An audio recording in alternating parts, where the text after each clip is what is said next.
అంటే వక్రీకరణ ఏమిటి అనేది నేను చెప్తా ఉన్నా. ఇదే ఈనాడు ఏమంటాడు పేపర్లో,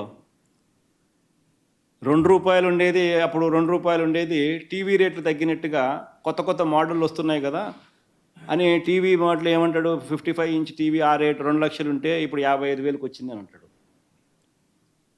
అట్లా ఇవి కూడా రేట్లు తగ్గాలి కదా అంటాడు. మన ఆ లెక్కన ₹2 కోట్ చేసిన వాళ్ళు ఇప్పుడు ఆ లెక్కన ఇప్పుడు ₹1.50కి దొరకాలి కదా. టీవీ మోడల్ రేట్లు తగ్గినట్టుగానే ఈనాడు థియరీ ప్రకారము ఆయన రాసినాడు. ఇదంతా ఎంత వక్రీకరణ చూడు. 2020లోనే ఈ రేట్లు దొరికినాయి అని అంటే 2024 ఇప్పుడు వచ్చేసరికి ₹1.50కే దొరుకుతుంది కదా. టీవీ రేట్లు 2 లక్షల నుంచి 55 ఇంచ్ టీవీ ఆ రోజుల్లో ₹2 లక్షలు, ఇప్పుడు 55,000 కదా అని చెప్పి ఈనాడు రాష్ట్రం. మరి అదే రెక్కన ఇదే సోలార్ పవర్ కూడా ఆ రోజు ₹2 అంటే ఈరోజు ₹1.50కి రావాలి కదా.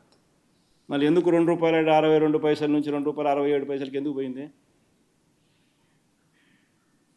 ₹2.72 కూడా పోయింది. ఎందుకు పోయింది మరి? అప్పుడు కోవిడ్, ఇప్పుడు కోవిడ్ లేదు.